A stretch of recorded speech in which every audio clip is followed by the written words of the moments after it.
Hello everyone, welcome to the thought experiments on a whiteboard. Today's topic is what is God paradox. Now, in order for us to understand what this topic is, we must have to define God in the language of a mathematician. If we are explaining a paradox, we have to use the language of mathematics. So, if you ask a mathematician what is God, depending upon the social perceival of the God, he would say that God, in the language of mathematics, is nothing but infinity. Infinity is something that we cannot define easily, that we don't know totally, and we still believe it exists. So, God is like infinity. Now, in order to elaborate this concept, we would have to look into the types of infinity.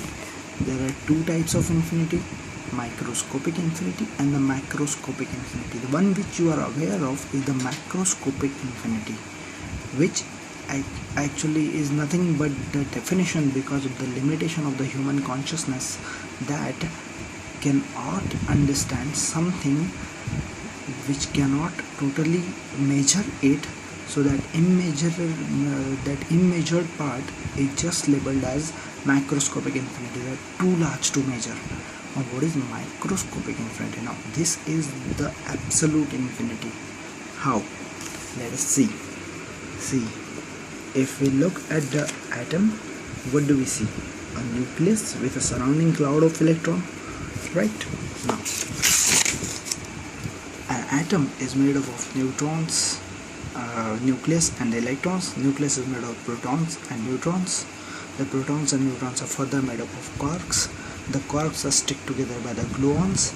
So if you go on breaking the atom into the smallest and the smallest particle, what is there at the last piece? Can you reach the smallest state of matter? No, because you can always get the smallest of the smallest piece. What does that indicate? That means even microscopically there is infinity. You cannot reach the smallest part. There can be infinite number of pieces of a given particle to you, even an atom. Now there is a law of physics.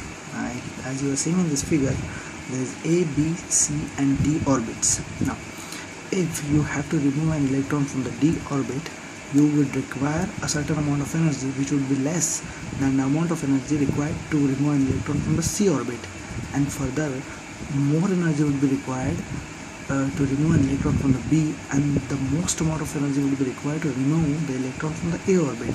So the orbit, it is as close to the nucleus, the orbit which is more close to the nucleus would definitely require higher energy to remove that electrons because of the larger nuclear force acting on that electron. And same goes to the nucleus. If you try to disintegrate nucleus, you would require very high energy to break the nucleus, right? So if you are cutting the atom into the smallest pieces, that would mean if you are going to the smaller and the smaller pieces, you would require more and more energy to break it down. And so at the smallest state, there is infinite potential energy, there is infinite energy. You would require infinite energy to get the smallest particle, if at all that smallest particle exists somewhere. So there is nothing at the core of atom in a way. If you reach to the smallest state, you cut down. What is there? What is there in between? There is vacuum, there is nothing. There would be some space which would have nothing. So in order for you to reach the smallest state, that is nothingness, you would require the infinite amount of energy.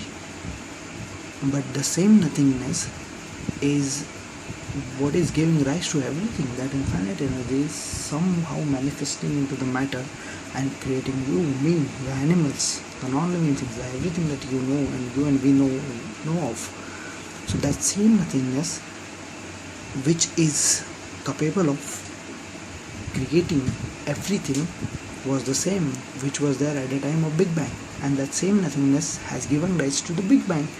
Now that nothingness at the core of the atom is the infinite potential energy, and that Big Bang, at the big time of Big Bang there was nothing, and from that nothing the Big Bang created everything. That means that infinite potential is nothingness. If there is nothing, there are infinite number of possibilities to do something, and that's how nothingness becomes everything, and everything is actually can be broken down to nothing. Now nothing is everything and everything is nothing is established now. So how do we define God? God is omniscient, omnipresent and omnipotent, just like nothingness. So God is nothing and God is everything. That is how we define God paradox. This is the end of our first topic. Keep updated for the next topics. Subscribe the channel. Bye bye.